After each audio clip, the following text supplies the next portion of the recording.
फकीर उस परमपिता परमात्मा के आगे प्रार्थना दुआ करते रहते हैं, अरदास करते रहते हैं, और उसका मकसद सिर्फ एक ही होता है कि हर जीव सुख शांति हासिल करे, हर इंसान को वो खुशियां मिले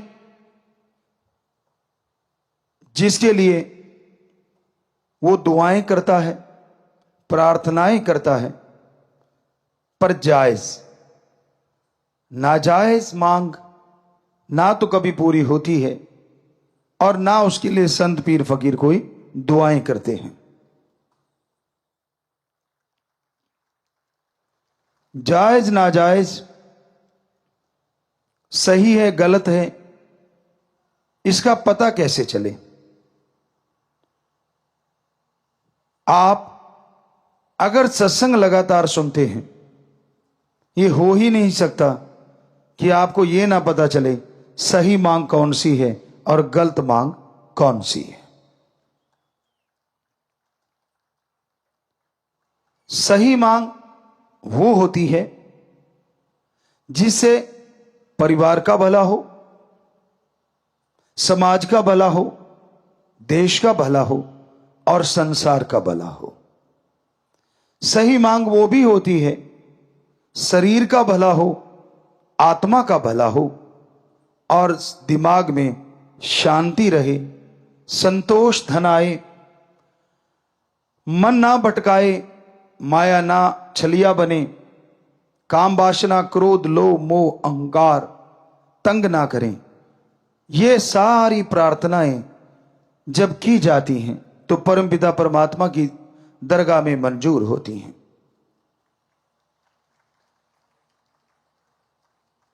इसके अलावा आदमी तो बहुत कुछ मांगता है, मुझे ये दे दो, मुझे वो दे दो, पर सूफियत में सच्चा भक्त मानता है, हे मेरे परमपिता परमात्मा, मुझे वो देना जो तेरे दर के करीब करे, कभी दूर ना करे।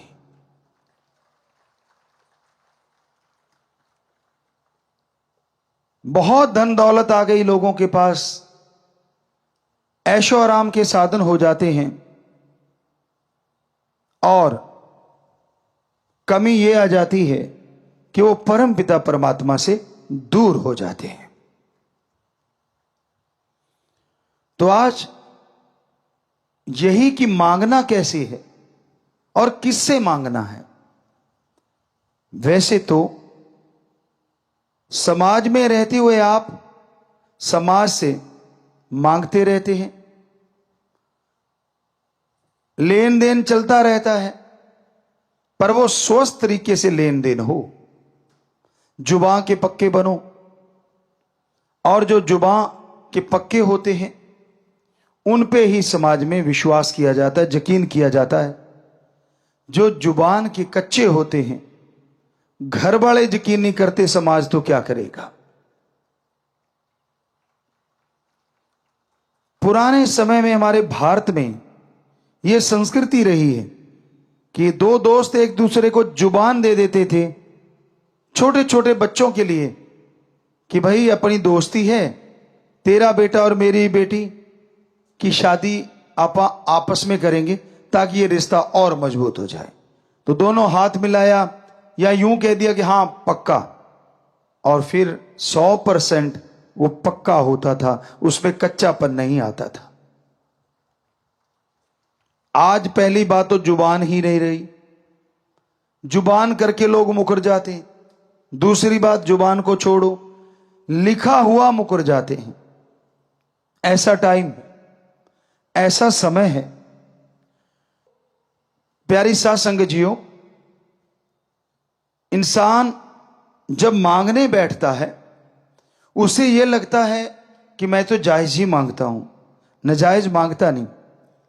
आप उस बच्चे की तरह हो जो छोटे से होता है, बिल्कुल छोटी सी उम्र में सांप को देख के कहता है मैंने पकड़ना है, कोयले को देख के कहता है मैंने खाना है।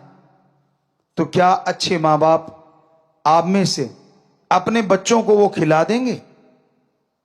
क्या आप अपने बच्चे के हाथ में सांप पकड़ा देंगे? कभी नहीं।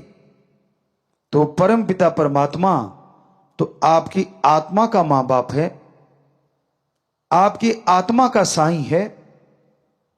आप नाजायज मांगेंगे तो वो आत्मघात के लिए कभी भी आपको नहीं देगा, अगर आप भक्त हैं। और अगर मालिक को लगता है कि आपके लिए सही है, लगता नहीं, वो तो जानता है, तो पल में वो आपकी इच्छा चुटकियों में पूरी कर देगा। पर कई बार होता है, आदमी कहते हैं ये मांग तो हमारी सबसे श्रेष्ठ और जायज। आप नहीं समझ सकते, वो मांग जायज है, सर्वश्रेष्ठ है, 100% सच, और मालिक अल्लाह राम 100% पूरी भी करता है। लेकिन थोड़ा आगे पीछे होता है, तो उसमें घबराओ नहीं, बल्कि सुमरन, अखंड सुमरन, सेवा में लगे रहो, इबादत करते रहो, भक्ति करते रहो। तो यकीन मानो वो भक्ति के बदले आपकी वो जायज मांग ही पूरी नहीं होगी, भक्ति का फल भी आपके अकाउंट में जमा हो जाएगा। क्योंकि उसने इस बहाने आपको पता नहीं क्या क्या बख्श देना है। आप अपने सतगुरु से प्रीत करते हो, यानी ओम हरि अल्लाह राम से, या गुरु पीर फकीर से प्रीत रखते हो, उसके लिए तड़फते हो और सुमरन करते हो कि मेरी क्यों नहीं सुनता। वो सुन रहा है, और यकीन मानो 100% सुनेगा। लेकिन आप सुमरन कर रहे हो, उससे वो आपके कुलों का उद्धार किए जा रहा है, जो आपको पता नहीं चलता।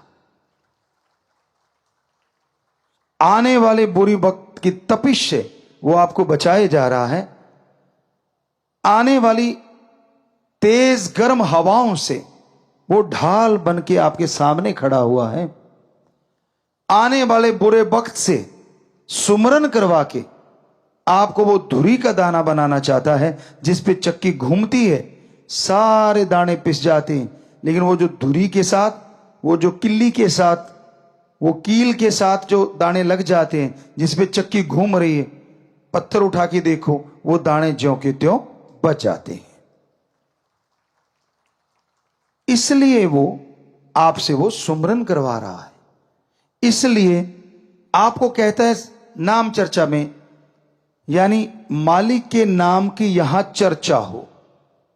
शॉर्ट में बेपरवाह जी ने नाम चर्चा उसका नाम रखा कि परम पिता परमात्मा के नाम की चर्चा हो।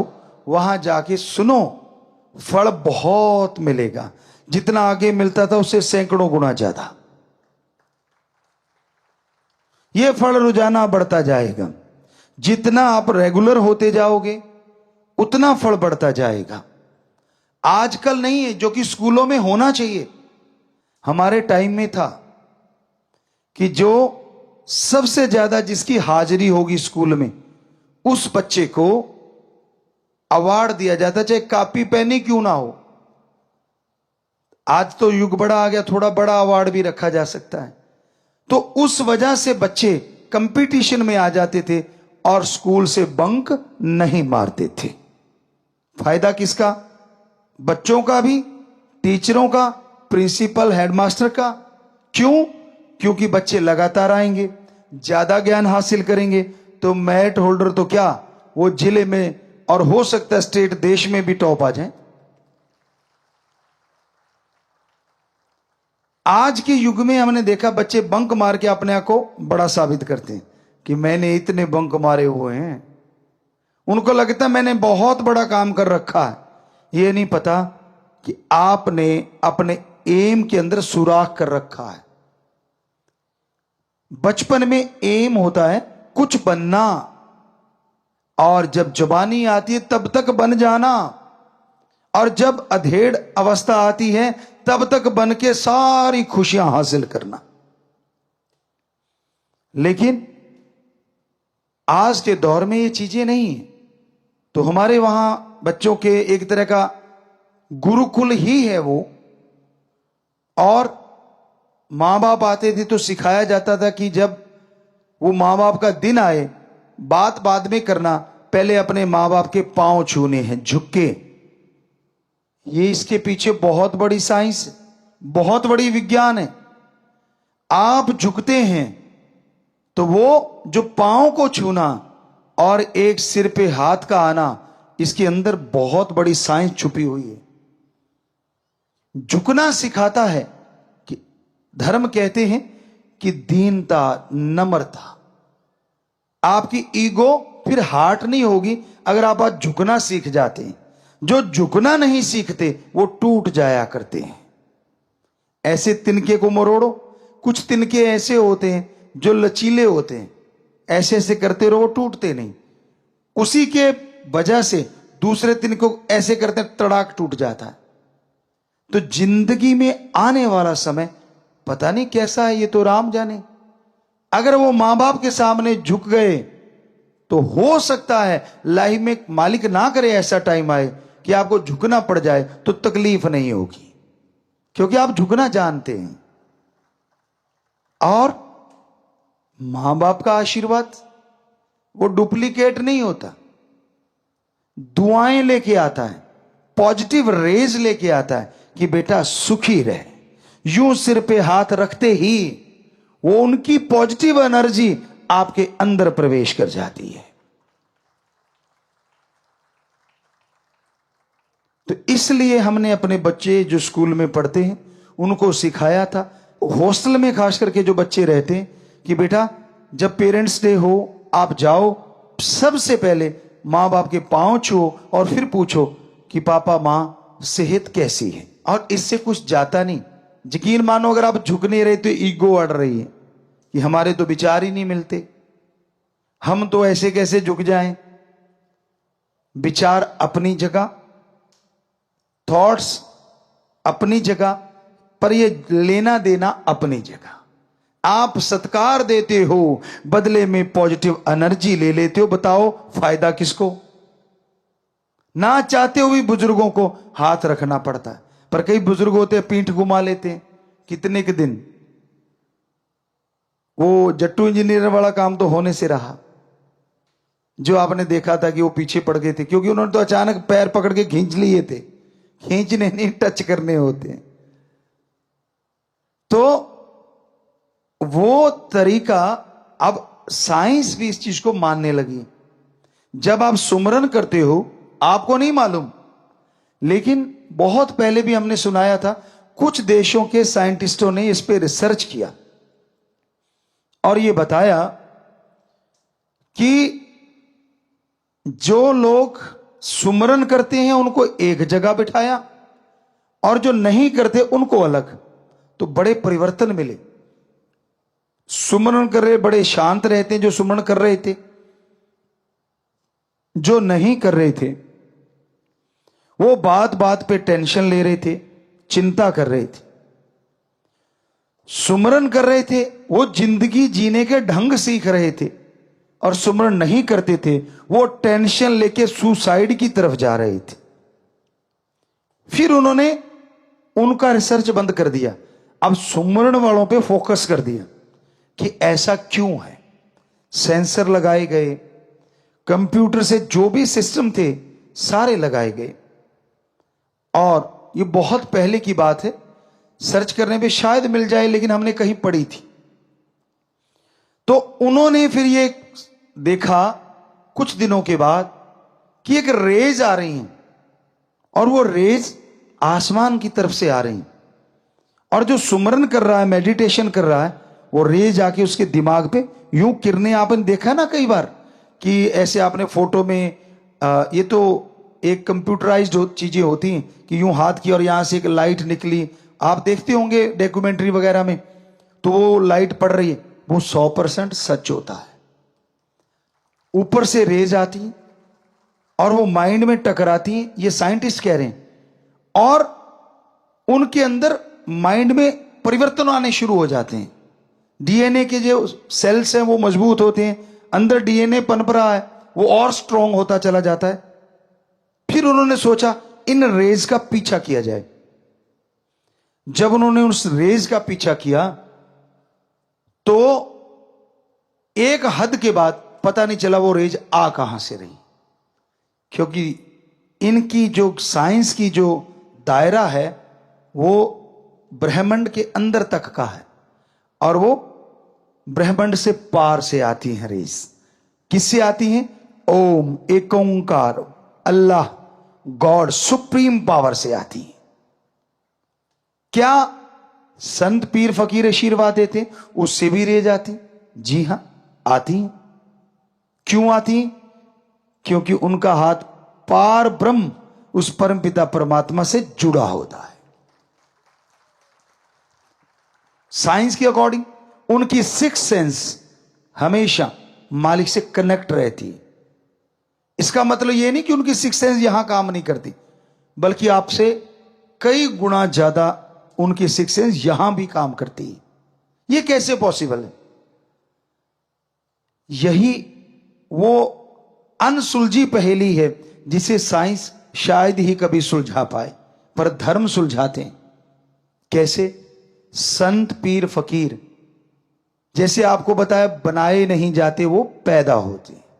फर्स्ट जब वो आत्मा गर्भ में आती तो परम पिता परमात्मा के अंश तो सारी आत्माएं होती हैं, पर वो उस मालिक से डायरेक्ट उस बॉडी में आती। बाकी जन्म भोग के आती, 84 लाख जूने भोग के आती। पर जो संत आज से पहले हमारे महापुरुष हुए, जितने भी संत सच्चे रूहानी सूफी संत आए, बहुत आए सारे धर्मों में, वो डायरेक्ट उस ओम का अंश होते हैं, ना कि जन्मों मरणों में घूमी हुई आत्मा होते हैं। तो अब पता नहीं 84 लाख जूनियों में कितने बार चक्कर लगा चुकी आत्मा। एक तो वो है मनुष्य के शरीर में, और एक वो है जिसे भगवान ने डायरेक्ट अपना अंश बना के भेज दिया। तो नेचुरली वो जो घूम घुमा के आई है, वो तो संचित कर्म इकट्ठे किए बैठी है। उनको भोगते भोगते कभी गुस्से हो जाती है, कभी सतगुरु राम से भी मुनकर, कभी कुछ कभी कुछ कभी कुछ। पर वो जो संतों की आत्मा इस बॉडी में होती है, वो परम पिता परमात्मा का प्योर और ओरिजिनल वो अंश होती है जो शरीरों में बाकी में गई नहीं, डायरेक्ट मनुष्य शरीर में आती है। इसलिए वो क्योंकि डायरेक्ट आई है तो उसका कनेक्शन भी गर्भ में भी मालिक से डायरेक्ट होता है। बाहर तो छोड़ो आप, अब कनेक्शन डायरेक्ट है।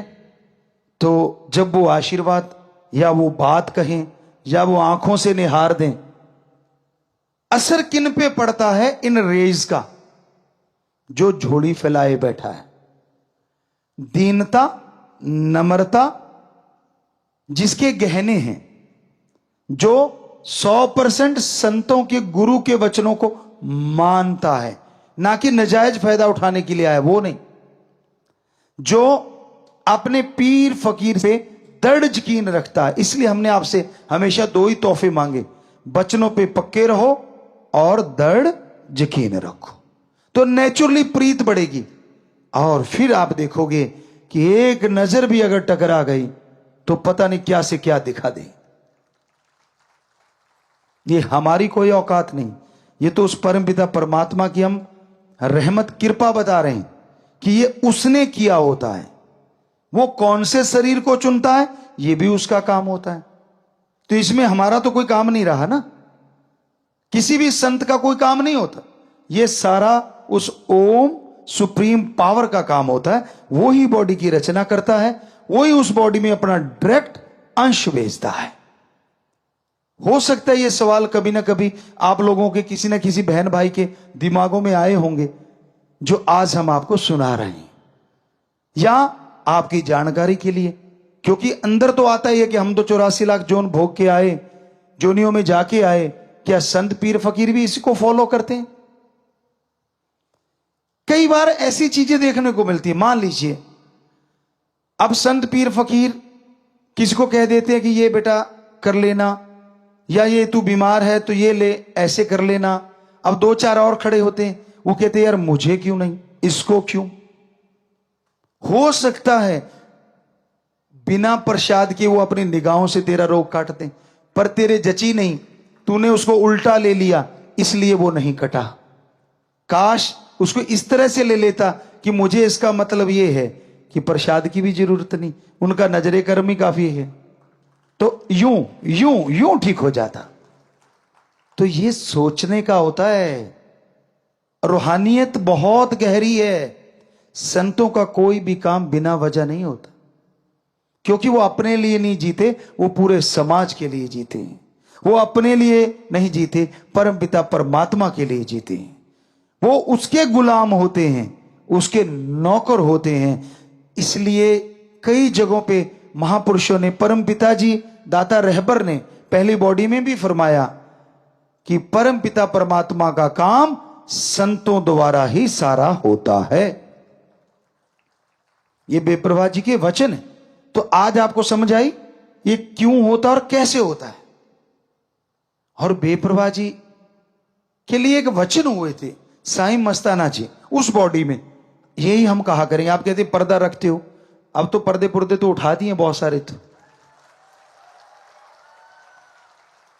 तो उस बॉडी के रूप में बेप्रवाह जी ने वचन किए, अपने लिए भी थे उनके, लेकिन किए दूसरी बॉडी के लिए कि इनको देखेगा वो भी तरेगा, इनकी पीठ के दर्शन करेगा वो भी तरेगा, जो बात सुन लेगा फायदा उसको भी होगा, जो मान लेगा उसका तो कहना ही क्या है। साईं जी ने यानी मस्ताना जी रूप की वो बॉडी ने परमपिता शास्त्र नाम जी के लिए वो वचन किए। तो क्या आपकी बुद्धि सीमित है?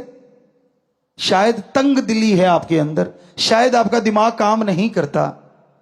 वो वचन साईं मस्ताना जी की बॉडी के लिए भी थे, परमपिता शास्त्र नाम जी महाराज की बॉडी के लिए भी थे, और फिर परमपिता जी ने वचन कर दिए हम थे, हम हैं, हम ही रहेंगे। तो बिल्कुल क्लियर ही हो गया ना, बात ही खत्म हो गई। पर ना जी, हम तो उसको मानते, हम तो उसको मानते, हम तो उस कईयों के घेर अब भी अटका हुआ है। आपको सुनाया करते थे हम, किसान के बेटे हैं तो किसान का काम बहुत ज्यादा किया है, बेहद ज्यादा किया है। कई बार वहां बच्चे चेक करते थे, गुरुजी अब तो आपने उतना ज्यादा हार्ड वर्क नहीं करते, आपके हाथ इतने हार्ड क्यों हैं? मैंने कहा बेटा इसे कहते कमाए हुए हाथ, ऐसे बैठ के गड़ाए हुए हाथ नहीं है, ये कमाए हुए हैं। हम अपनी बढ़ाई नहीं करते। आपको कहते हैं ना बेपरवाह जी से बेहद इश्क था। तो एक बार हम आप एक छोटी सी बात बताना चाहते हैं कि वो बॉडी कैसी हो जाती है जो सतगुरु से प्यार करती है। हमारा हमेशा चैलेंज एक्सेप्ट करने का दिल रहता था कि चैलेंज किसी ने दिया है तो उसको स्वीकार कर लेते थे। तो हम आए आश्रम में, डेरे में, बेपरवाह जी से दर्श दीदार हुए, सेवा की, जो भी सेवा बनती थी। और पीछे गांव में, अगर कोई गांव वाला होगा पुराना तो उसको पता होगा, गांव में एक स्कूल बनाने के लिए चर्चा चल पड़ी और वहां मिट्टी डालने लगे कि अपने अपने खेतों से मिट्टी डालो, खड्डे खुड्डे थे वहां काफी। तो हमारे पीछे से, तो हम रात को पहुंचे, तो हमारे जो वो साथी थे उनसे पूछा क्या हुआ। कहते यार आज तो कंपटीशन हो गया पूरे गांव में, हमारी वजह कह लो, राम जी की वजह, कंपटीशन चलता था हर बात के लिए। वो आपको बाद में बताएंगे, हंसने वाली बातें भी है। तो हमने कहा कितनी ट्राली डाली? कहते जी हम तो 22 डाल पाए। तो हमने कहा और? कहते फला फला 26 डाल गया। हमने कहा लानत, क्यों 22 डाली आपने? कहते थोड़ा सा खेत दूर है ना। मैंने कहा फिर क्या हो गया, कल सही। अगले दिन वो ट्राली बहुत बड़ी थी, उस समय के अकॉर्डिंग 2 टायरों वाली ट्राली बड़ी थी, खुले चने भी उसमें 100 मन से ऊपर आ जाते थे, तो बड़ी ट्राली मानते थे कि ये बड़ी है। तो हमने कहा भाई 3 हिस्से करते हैं। सबसे मुश्किल हिस्सा कहते अगला, डाला खोल के तो आसान हो जाता ना आजकल, बाद में तो वो आगे एक खिड़की भी आने लग गई, लेकिन हमारे उस टाइम में सिर्फ पीछे एक खुलता था ट्राली का, आगे नहीं। तो हमने 3 हिस्से बांट दिए, वो 4 थे, हम अकेले, कि अगला हिस्सा हम अकेले भरेंगे, पिछला आप चारों मिलके भरो। तो अगला हिस्सा, ये राम जी बेपरवाह जी की रहमो कर्म की बात बताते हैं, वरना तो हम खाक हैं। वो अगला हिस्सा जो होता था उसका, यानी 3 हिस्से हो गए, तो अगला हिस्सा हम 2 से 3 मिनट में भर देते थे अकेले। और हमारी कस्सी हो सकता आज भी संभाल के रखी हो उन बच्चों ने, कोई हाथ नहीं लगाता था। हम कहते यार बाद में बर्त लिया करो। तो जो उनमें सबसे पावरफुल था वो कहता था मामा ये कस्सी को देके ना माथा टेक देते हैं, भाई जिसकी तू है वही उठाएगा, पंगा नहीं लेने का। एक बार या हमारे ताऊ जी का बेटा वो चले गए थे, उसके दल मैं चलाऊंगा, तो उनका पेट इतना खिंच गया था 2-3 दिन पड़े रहे थे। और हमें वो कहने लगे, आज भी याद है जब हम आपस में मिले, कहने लगा जरूरी सी पंगा लेना। हमने कहा हमने क्या पंगा लिया, हम तो डेरे गए थे। कहते ना जड़ी कई ले आके रख रखी इतनी बड्डी। तो हमने कहा फिर क्या हो गया, कहते मैं चला बैठा कि तू चलाता मैं भी चलाऊंगा, पानी की बारी थी, मोगा बड़ा था। तो कहता है पूछ मत, उस दिन से ये सारा डंगा खींचा पड़ा है। तो हमने कहा वो क्या कहते थे, वो कहते भाई हम तो 7 दाने दर के माथा टेकते हैं, हम नहीं इसको छेड़ते। तो असल में बहुत बड़ी कस्सी थी। कबूल शाह खुब्बन एक जगह है, वहां से वो आई हुई थी, तब बड़ी मशहूर थी वहां की, आज हमें नहीं मालूम। तो वो कस्सी से हम 2 से 3 मिनट में भरते थे, और वो चारों मिलके 2 हिस्से जो थे वो लगभग 10 से 15 मिनट लगा देते, वो भी तब जब हम ऊपर खड़े करते लानत आपके, हमने भर दिया, अरे क्या कर रहे हो, अरे जोर लगाओ। तो उस दिन दूसरे जो चैलेंज वाले थे उन्होंने 28 और हमने शायद 40 ट्रालियां डाली थी। तो ये कहने का मतलब बेपरवाही का रहमो करम, दया में रहमत, दृढ़ यकीन हो। अब आप कहोगे जी अब हमें समझ आ गई, आप ऐसे कैसे कर लेते थे। अगर आपको समझ आ गई तो जरा सोचो, हमें कस्सी चलाने की क्या जरूरत थी, फिर फूंक मारते ट्राली भर जाती ले जाते। बताओ है जवाब कोई आपके पास। अरे भाई तब हम इस ताकत का इस्तेमाल नहीं करते थे, जो राम जी ने ये बॉडी बनाई थी इसकी ही इस्तेमाल करते थे। ओनली ह्यूमन बीइंग, एक मनुष्य की तरह, आम इंसान की तरह। वो बेपरवाह जी ने रहमत वो कर रखी थी, उसमें कोई दो राय नहीं। लेकिन जब तक जाहिर नहीं होता शरीर, राम जी करते नहीं, तब तक वो चीजें नहीं दिखाते। हाँ उनको दिखा भी देते हैं, जिनका दृढ़ यकीन होता है उनको तब भी वो चीजें मिलने लग जाती हैं जो बाद में मिलती हैं। मिली लोगों को वो जानते हैं। तो हमारा आज यही बताने का उद्देश्य है कि इस तरह से अगर आप सच्चे दिल से मालिक से प्यार करोगे तो यकीन मानो कभी हारोगे नहीं। अगर पॉजिटिव रहोगे तो नेगेटिविटी नजदीक नहीं फटकेगी।